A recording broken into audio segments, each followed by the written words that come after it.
बिस्मिल्लाहिर्रहमानिर्रहीम अस्सलाम वालेकुम। मैं हूं आपका अपना होस्ट अशफाक नियाजी और आप देख रहे हैं K92 न्यूज़। सबसे पहले अहम खबरें। कराची मोहम्मद शाह कब्रिस्तान में मौत का कारोबार बेनकाब, करप्शन, भत्ताखोरी, अगवा और धमकियों के धमाका खैज इल्जामात। Report Abdul Qadeer Shah.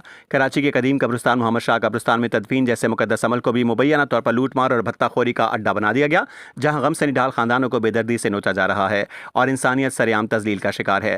Mohammad Shah welfare trust के चेयरमैन मोहम्मद रफीक ने एक धमाका खेज प्रेस कॉन्फ्रेंस में इंकशाफ किया कि सरकारी तदफीन फीस 14,300 रुपये मुकर्रर है, मगर माफिया नुमा नेटवर्क लवाहिकीन से 18,000 से 20,000 रुपये तक ज़बरदस्ती वसूल कर रहा है। उन्होंने इल्ज़ाम का आयद किया है कि कराची म्यूनसिपल कॉरपोरेशन KMC के बाज़ करप्ट एहलकार और प्राइवेट गोरकन गठजोड़ के जरिए कब्रिस्तान को बाकायदा कमाई का अड्डा बना चुके हैं, जहां कब्रें मनमानी नरखों पर फरोख्त हो रही हैं और कानून बेबस दिखाई देता है। मोहम्मद रफ़ी के मुताबिक ये मुनज़्ज़म करप्शन है जो न सिर्फ शहरियों का इस्तेहसाल कर रहा है बल्कि सरकारी निज़ाम को खुला चैलेंज दे रहा है। अगवा, धमकियाँ और जान को खतरा, सनसनी खेज इंकशाफात। प्रेस कॉन्फ्रेंस में मोहम्मद रफ़ीक ने लर्जा खेज इंकशाफ करते हुए बताया कि उन्हें इस करप्शन के खिलाफ आवाज़ उठाने पर 2 मरतबा नामालूम अफराद ने अगवा किया। उन्होंने मजीद कहा कि उन्हें अब मुसलसल फ़ोन कॉल्स के जरिए धमकाया जा रहा है ताकि वो इस मामले पर खामोश हो जाएं।